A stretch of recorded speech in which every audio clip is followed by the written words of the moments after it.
Estou recebendo aqui nos estúdios da 93.3 RDR, Rede de Rádios, Pedro Noel Merizio.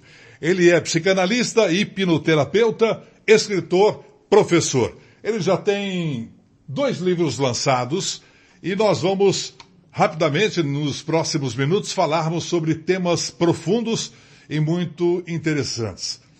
Ele está lançando agora o novo livro que ele está lançando é Histórias Contadas e Analisadas sobre Relacionamentos Abusivos. Quem é que nunca ouviu falar sobre um relacionamento abusivo?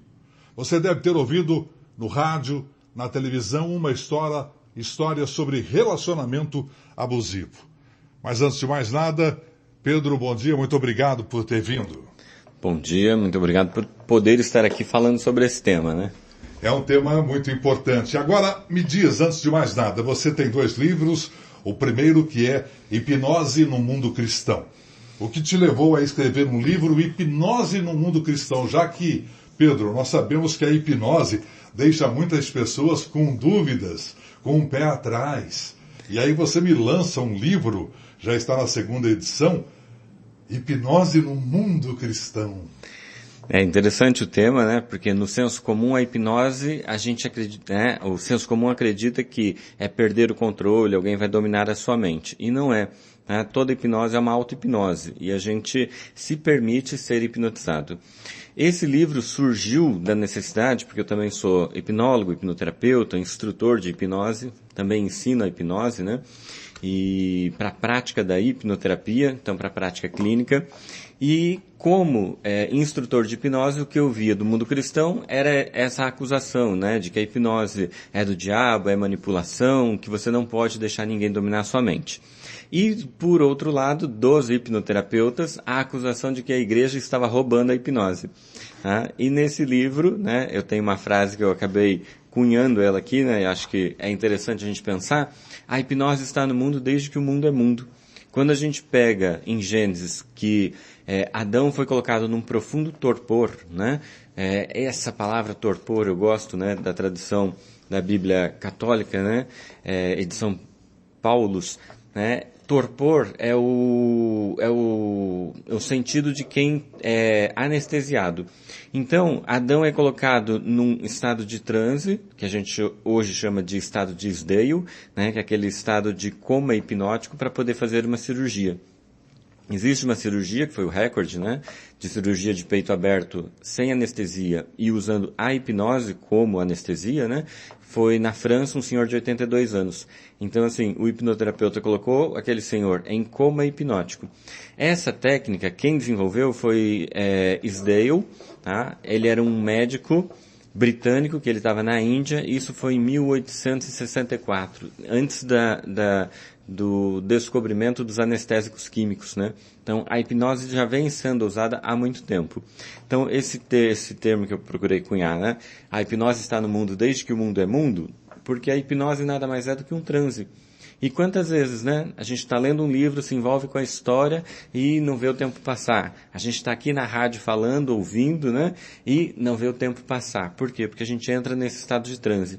Então, nós sofremos, né, hipnose várias vezes ao dia, né? Então, nós entramos em estados de transe várias vezes ao dia. Então, a hipnose é mais comum do que a gente imagina. Aí, esse livro é uma tentativa de, né, mostrar para os 2 lados como ela acontece, né, e que não tem nada místico, é uma técnica, tanto que tem um capítulo aqui que eu ensino sobre a técnica revelada, né, que é a técnica de hipnotizar alguém.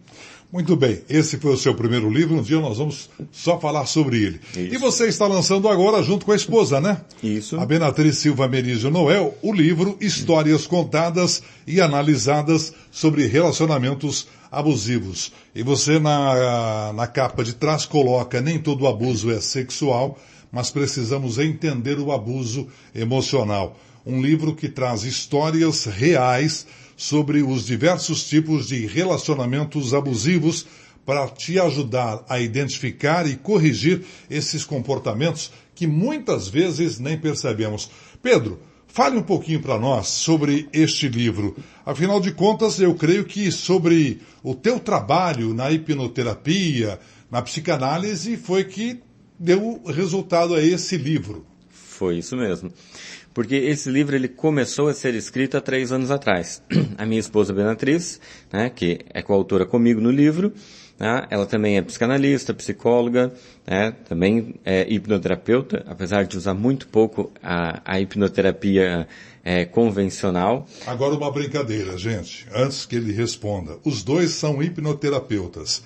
Se você não tivesse a hipnoterapia, a hipnose por vontade própria, os dois já teriam se hipnotizado. Porque, Pedro, você vai fazer agora tudo o que eu quero. Isso. E ele é a mesma coisa.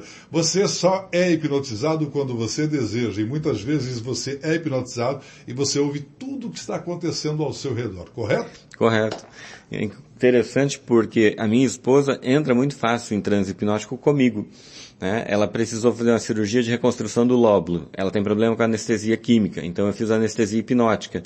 Né? Aí a doutora Michele Corso fez, né, a reconstrução e ficou impressionada, sem anestesia. Tá? Doutor Canova, dentista dela, né, falou, vamos ter que aplicar anestesia. Ela falou assim, não quero. Né? E olhou para mim. Aí naquele momento eu coloquei ela em transe hipnótico, fiz a anestesia hipnótica e aí ele obturou. Ele fez uma obturação no dente e não houve necessidade da anestesia. Da anestesia química. E ela não sentiu dor. Não. Então nesses 2 casos, né, que eu posso citar, eu hipnotizei ela porque ela queria e foi feita essa anestesia hipnótica e correu super bem, né? Os 2 procedimentos. Muito legal. Mas, voltando ao livro, né, Histórias Contadas e Analisadas, sobre relacionamentos abusivos, ele surgiu há 3 anos atrás, quando a gente estava atendendo muitos casos e, assim, a maior parte dos casos envolvia relacionamentos abusivos. Relacionamentos abusivos, a gente tem essa tendência a pensar em relacionamentos de abuso sexual, mas não é. Tá? Não é só esse tipo de abuso. O abuso sexual faz parte, tá, desses relacionamentos tóxicos, tá, desses relacionamentos abusivos. Na estrutura do livro, a gente procurou trazer como que começa. Então você vai ver que o primeiro capítulo, né, que é a introdução, ela tá assim, introdução ao relacionamento abusivo. Porque na verdade nós somos introduzidos. Né? O capítulo 1, que é relacionamento abusivo familiar, é na família que a gente aprende, que a gente vai ver o abusador e o abusado. Aí a gente vai aprender se a gente vai ser abusador ou abusado. Depois a gente leva isso para as relações sociais, né? Relações de trabalho. Depois você acaba tornando isso tão comum que você ora é abusador, ora é abusado. Então a ideia do livro foi de alertar, de conscientizar. Porque a gente acredita que a melhor maneira de prevenir é entender. Porque o relacionamento abusivo não vai começar com agressão, não vai começar com o abuso sexual, não vai começar com os xingamentos, tá? Ele começa de uma forma sutil. E não é uma explosão de raiva, não é um momento. Ele é contínuo e ele é crescente. Então é quando aquele marido abusivo começa a desdenhar da esposa, né, olhar para outras, fazer comparação, aí ele começa a chamar de burra, começa a chamar de forma pejorativa, aí começa a vir aqueles empurrões, tapinha na cabeça, e tudo parece que é de uma forma inofensiva, né, mas vai crescendo, crescendo, crescendo, até chegar, né, em relacionamentos terríveis, né, pesados, onde a gente tem informações, conhecimento, notícias, né, de até crimes, né. Um dos capítulos, inclusive, que é sobre tráfico de pessoas, né, sobre tráfico humano, mostra isso, o relacionamento abusivo criminoso. Então, as pessoas que têm o padrão de comportamento de serem abusados ficam mais vulneráveis, né, aos abusadores, inclusive até chegar nesse ponto de serem traficadas, de serem exploradas, né. Então, é um livro para leigos, tá? Não é nada muito técnico. As histórias são histórias de consultório. Nós procuramos mesclar 3, 4 histórias por capítulo. Então, muitas vezes as pessoas leem o livro e mandam mensagem pra gente. Ah, vocês contaram a minha história, tá? Só que não estou contando a história específica de alguém, tá? São características, são modus operandi que esses relacionamentos têm. Então, quando a gente faz essa condensação, as pessoas se veem mesmo nas histórias e acabam percebendo e falando, caramba, então eu vivo isso. Na introdução tem um questionário para você saber se você está num relacionamento abusivo, né? Ali vai te dar indícios, pontos para você observar. E no capítulo 7, que seria reconhecer, tratar e transformar, é um capítulo para o abusador. Ele vai então refletir, analisar os pontos que nós colocamos ali, para verificar onde ele está sendo abusador. Então é um livro para a gente reconhecer tanto abusadores como abusados, tá? Entender como que funciona esse ciclo de abusos e como sair dele. Porque uma característica do abusado ou desse ciclo de abusos, né, é que o abusador vai isolando ele socialmente, familiarmente, né, vai denegrindo, vai tirando as forças dele. Aí quando a gente fala em forças, podemos pensar em psicológicas, financeiras, né? Então, histórias assim que você não precisa trabalhar, porque a partir de agora eu vou te sustentar. Você não precisa mais ter contato com a sua família, né? Porque eles não te valorizam, né? Eu não quero que você saia com esses seus amigos, com essas suas amigas, porque eles não são uma boa influência para você. E quando a pessoa, na condição de abusado, né, percebe isso, ela já está totalmente isolada, sem ter para quem pedir ajuda. Estamos conversando com Pedro Noel Merizio, psicanalista, hipnoterapeuta, escritor, professor. Quando você citou que começa na família, em casa, e ali é o abusador, o abusado. Por exemplo, então em uma família o pai seria o abusador. A criança vai crescendo e vendo o pai abusando verbalmente, e esse verbal pode passar a agressões. Essas agressões vai chegar a um ponto em que aquela criança vai crescer vendo agressividade dentro de casa, impropérios, palavrões. Ele pode ser igual ao pai ou ele pode cortar este mal? Ele pode não ser igual? Pode. Né? É o que a psicanálise trabalha e pensa e é o nosso objetivo. A ressignificação. É o olhar e dar um novo sentido. Tá? É interessante quando a gente estava escrevendo o livro Hipnose do Mundo Cristão. Do mundo cristão existe uma forma de falar que chama maldição hereditária.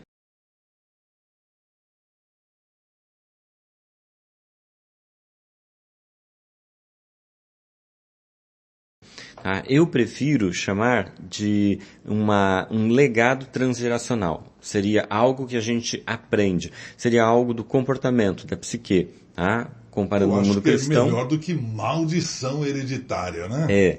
Mas assim, é ruim igual, tá? Sim, sim. O legado transgeracional é algo que vem de geração em geração. É um comportamento aprendido.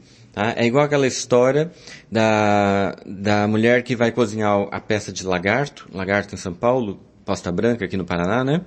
Me corrija se eu estiver errado. Perfeito.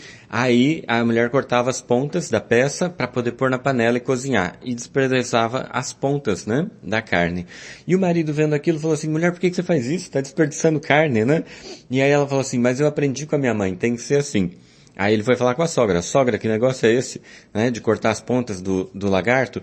Né? E aí a sogra falou, mas eu aprendi com a minha mãe. Não, vamos falar com a avó. Vó, por que tem que desprezar as pontas do lagarto? E a avó falou assim, né? Quem disse que tem que desprezar as pontas do lagarto? A minha esposa, né, filha da sua filha, falou que aprendeu, né, e essa informação vem da senhora. Ela falou assim, não, é que quando elas eram pequenas não tinha uma panela grande para pôr inteiro, então eu cortava as pontas. Então, isso é uma história para mostrar como vem o costume, né? Como vem esse legado passando de geração em geração. As crianças viam a mãe cortar a ponta da peça de carne porque não cabia tudo na panela. Isso. E uma foi passando para outra de que cortava porque não era boa. Tinha que cortar. Então né? Uma foi passando para outra aquilo. E aí é interessante porque quando esse marido percebe e se incomoda, ele fala assim, peraí, mas eu não trago isso, eu trago outra informação, tá? E aí então lançar o olhar sobre isso, que sempre esteve ali. E é verdade, eu nunca me perguntei por que eu corto as pontas. E quando a gente pergunta, agora a gente tem a escolha. Tá? E a psicanálise a gente entende que é o desejo, que é a escolha. Então, se ele tiver o desejo de mudar, ele vai mudar. Se ele tiver o desejo de melhorar, ele vai melhorar. Se ele tiver o desejo de transformar, ele vai transformar. E aí, então, às vezes, a gente precisa de uma ajuda para enxergar aqueles pontos cegos, né? Aonde a gente não está vendo. Como eu também atendi um caso de uma menina, de uma mulher, né?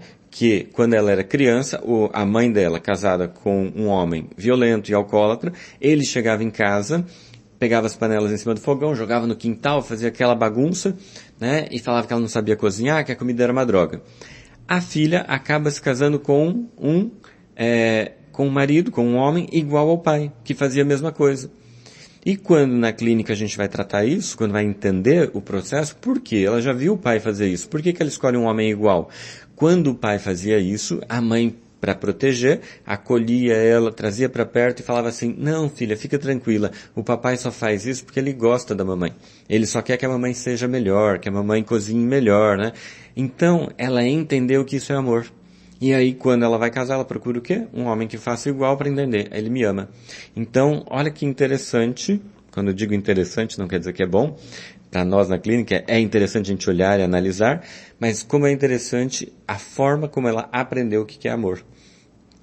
Nesse livro a gente vai falar sobre as personalidades sombrias, tá? A tríade da personalidade sombria, narcisistas, psicopatas e maquiavélicos, tá? Não podia deixar de fora de citar, né, o sádico. Por quê? Porque essas personalidades têm maior tendência a serem abusadores. Rapidamente, vamos para você que está nos ouvindo agora. Eu queria que você, rapidamente, Pedro, me falasse sobre esta tríade. Uma característica de cada um destes personagens da tríade. E depois você deixou o quarto personagem que não entrou, que é o sádico. Você que está nos ouvindo agora, atenção ao fato. Será que você pode ser um desses? Na psicologia, a psicologia vai tratar com uma tríade, tá? Das personalidades sombrias. O maquiavélico, o psicopata e o narcisista. Quem é o maquiavélico? O maquiavélico é aquele que pensa na situação, tá? Ele não vai agir com impulso como o psicopata, tá? Então é aquele que toma decisões, que ele faz premeditado, pensado e que é aquele cara que não dá ponto sem nó. O psicopata, ele tem sentimentos, ao contrário do que a maioria das pessoas fala, né? O psicopata não tem sentimento. Ele tem, mas o sentimento dele é para ele. Ele não se importa com o outro é só um caminho para ele obter o que ele quer, o desejo dele. Só que os psicopatas tendem a ser impulsivos. O narcisista é aquele que as pessoas erroneamente falam assim, ele quer que as pessoas amem ele. O narcisista, ele também tem um problema, ele não sabe o que é amor. Como ele não sabe o que é amor, ele, essa pulsão que a gente fala em psicanálise, né? Esse desejo que ele tem vai não encontrando objeto, se volta para ele. Como ele não entende de amor, ele quer mais uma idolatria, ele quer luzes, holofote, confete. Então, o narcisista, ele não ama ninguém, nem a ele mesmo. Quando, né, o narcisista, ele está muito em alta, está se falando muito, né? Eu digo até que o psicopata saiu de moda, entrou o narcisista. Mas os pais narcisistas, né, eles tendem a escolher aquele filho. O forte vai ser narcisista como ele, um abusador. E o fraco vai ser um codependente, vai ser um abusado. Então, para o narcisista, né, ter um filho doente, um filho bipolar, um filho, né, autista. Por quê? Porque ele vai falar assim, olha só como eu sofro, olha só como eu... Lembra, ele quer holofote, ele quer luzes. Ele quer chamar a atenção sobre o problema do filho. E aí... Então o filho dele, por exemplo, é um autista e ele quer chamar a atenção toda para ele. Isso é um narcisista. Isso, ele acaba usando esse filho. Não estou aqui, não né, generalizando. Claro que tem pais muito cuidadosos, pais Existem centenas de pais sim, assim. Mas existe aquele caso... Como eu tive na clínica, né, uma mãe narcisista que levava o filho, né, depois de uma separação, levava o filho para fazer tratamento, porque ele estava com ideação suicida. Tratando o menino, eu comecei a perceber, opa, peraí, ela veio e me contou uma história que o problema é o pai. O menino contando, eu estou percebendo, o problema é a mãe. Tá? Os narcisistas detestam ser descobertos. Tá? E quando são? Quando são, o que acontece? Ela, olha que fantástico, né? Ali... na recepção, ela ficava fazendo fotos, né? Com o, tipo, instagramável, né? Tipo, com o fundo ali, olha, estou trazendo meu filho na terapia, o meu filho sofre, eu estou aqui cuidando dele, né? Mas era uma forma narcísica dela mostrar como ela sofre, como ela trabalha, como depois da separação foi difícil para ela, ela ficou com o filho. buscando a comoção dos outros para com a vida dela. E aí... E atraindo o sentimento dos outros para com ela. Isso, e quando foi descoberto, o que ela fez? Tirou o filho da terapia, parou, desapareceu da clínica, né? Existe, durante esse teu trabalho, uma experiência marcante que, de repente, influenciou a tua vida? Mudou, de repente, a sua visão sobre a hipnose, a psicanálise, Pedro? Muitas. Porque a hora passa, já são 20 minutos de papo, vai voando, né? Muitas, mas assim... recentemente, vamos fazer de trás para frente, né? Eu acho que atender a Gilce Cortes, né? Uma paratleta, né? Ela é cega e ela também tem perda de audição muito grave, tá? Foi uma paciente que me ensinou muito, ela veio com burnout e foi uma paciente que me ensinou muito. Eu comecei a atender com a janela de ferro, né, do meu consultório aberta para eu conseguir ver lá fora, né? Então foi uma paciente que me trouxe isso, né, de ver a vida, né, de enxergar a vida, porque é uma pessoa fantástica, inclusive, né, se quiser convidar ela para vir. Por favor. Eu sei que ela fala abertamente, né? Tratei, né, a Gilce com hipnose com psicanálise, né? Ela continua em atendimento comigo, uma atleta fantástica, uma pessoa fantástica. Atendi um caso de uma mulher com anorgasmia primária aos 41 anos de idade. Para quem não sabe o que é anorgasmia, né? Anorgasmia é não sentir o orgasmo, primária porque ela nunca tinha sentido, e foi no consultório, após o tratamento, que ela conseguiu, né, sentir isso, aos 41 anos de idade. Quando ela sentiu isso, ela percebeu uma coisa: ela era mulher. Ela percebeu que ela podia ter prazer, que ela podia viver uma vida como mulher. Depois disso, ela engravidou, né, e tem hoje filhos. Então, é interessante como assim despertou, né, transformou a vida dela ali naquele momento. Foi tratamento com hipnose e com psicanálise, porque o meu tratamento acaba trazendo as duas juntas, né? Eu primordialmente trabalho com a psicanálise, mas quando a gente chega em algumas resistências, em algo difícil e que a hipnose poderia acelerar o processo, eu também utilizo, né, e tenho tido muitos bons resultados. Tá? Então, assim, devolver a vida, né, para as pessoas é fantástico, transformar vidas, né? Então, tudo isso impacta, né? E é dia a dia, é uma construção. A gente muitas vezes não quer acreditar, mas a educação que recebemos, muitas vezes lá na infância, pode repercutir hoje na maturidade e até na terceira, quarta, quinta idade, né? Sim. A infância a gente vai levar até o fim da vida, né? Então, na psicanálise, a gente entende que o complexo de Édipo, né, é o núcleo das neuroses. A gente vai passar isso lá pelos 3 a 5 anos de idade e vai levar até o fim da vida.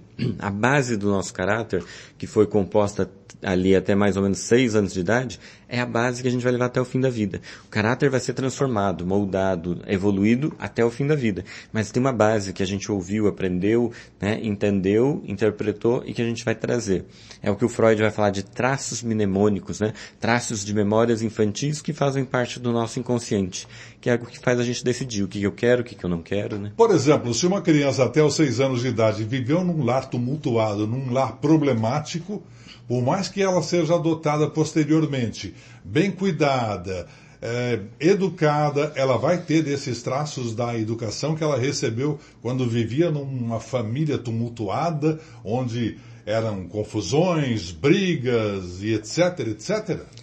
Sim, tudo isso, tá? E no caso específico da adotada, a gente costuma perceber um padrão também de rejeição.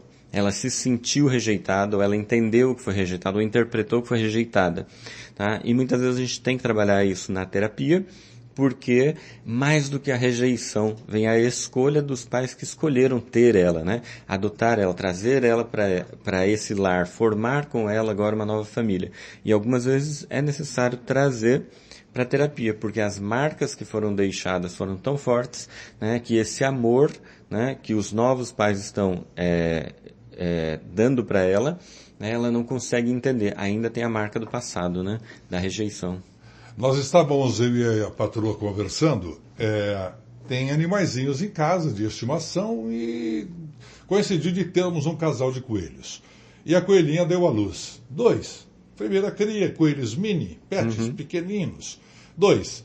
E de repente a coelha, com 7 meses de vida, nem isso, fez o ninho, tirou os pelos do próprio peito e fez o ninho e escondeu os coelhinhos, amamentando. Quem é que ensinou tudo isso para ela? Se ela saiu de um pet shop, né, e foi para um apartamento, ninguém ensinou. De onde vêm todas essas informações de ela tirar pelo dela e ela própria fazer o parto, ela própria ajudar, conforme eles foram saindo, que eles saem praticamente sem sangue, mas ela joga eles, que eles saem totalmente nus, né?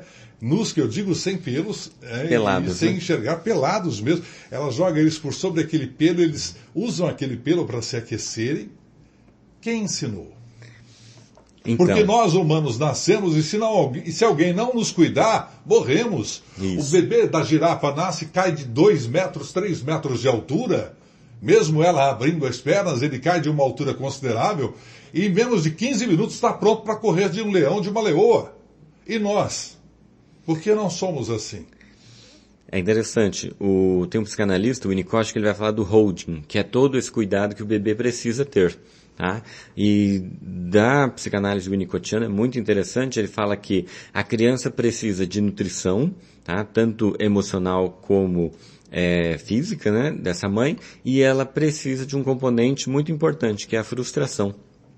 Ser frustrada, por quê? Porque na fase adulta vai ser um adulto resiliente, né? Um adulto antifrágil, um adulto que sabe ter limites. Então é importante, né, a gente entender isso. E o Winnicott, que era além de psicanalista, pediatra, né, ele tem esse olhar muito interessante para a criação de filhos que a gente deveria levar em consideração. Os filhos precisam ser frustrados. Não podem ser mimados, não podem ter de tudo. Mamãe, eu quero ficar na janela do avião. Não! Não. Mas aqui eu quero. Não! Não é sua. Porque senão vai ser um bebê, uma criança Nutella, um homem Nutella. Isso. Tem que botar o pé na lama, tem que comer barro, tem que se lambuzar. Mas sobre os animais é muito interessante, né? O animal não tem informação nenhuma, não tem WhatsApp, não tem Google na vida, e ele recebe já uma carga genética de informações. Isso, a informação é cromossômica, né? A informação está no DNA, né? Então ele faz isso por instinto. Tá? O Freud ele vai falar que nós temos algumas vezes ele usa a palavra instinto, outras vezes ele usa a palavra pulsão. Tá? Alguns autores gostam de diferenciar instinto porque seria um instinto animal, biológico, a pulsão é a escolha. Né? Então, na psicanálise a gente consegue ver essa teoria de uma forma bem interessante, porque nós vamos entender que nascem macho e fêmea, então biologicamente, fisiologicamente já está definido, e o seu instinto vai te trazer aquelas predições, preferências, né, que você vai então ser inclinado a escolher. Porém, todo esse meio que a gente vive vai formar as nossas escolhas, o nosso desejo. Então, é por isso que eu escolho com quem eu quero me relacionar, o que eu quero ter, né? Então, aí vem o desejo. Então, os animais vivem por instinto, e o instinto deles é de sobrevivência, procriação, né, perpetuação da espécie. Mas é muito interessante fazer essa avaliação. Eu quero agradecer muito a Pedro Noel Merizio, a Hora Voa, que está lançando histórias contadas e analisadas sobre relacionamentos abusivos, ao lado de sua esposa Benatriz Silva Merizio Noel. Onde as pessoas podem encontrar o livro, Pedro? Hoje, no site do nosso instituto, tá? É www.instituto Reestruturare. Vai ter também a nossa aba ali, editora, né? Então, /editora, tá? Tem como comprar o livro lá. Logo ele vai estar também na Amazon, já está no Mercado Livre. A gente vai procurar colocar em várias plataformas para ficar fácil, né? Das pessoas conseguirem adquiri-los. Você vai se tornar pessoa sempre aqui nesse programa, viu, Pedro? Muito obrigado pela visita, pelo bom bate-papo, pelas informações e sucesso. Venho com o maior prazer, adoro falar sobre isso, né? Como eu falei, eu sou professor também nisso, né? Nessa área, professor na formação em psicanálise. Então, para mim é fantástico poder falar. Muito obrigado pela visita. Obrigado.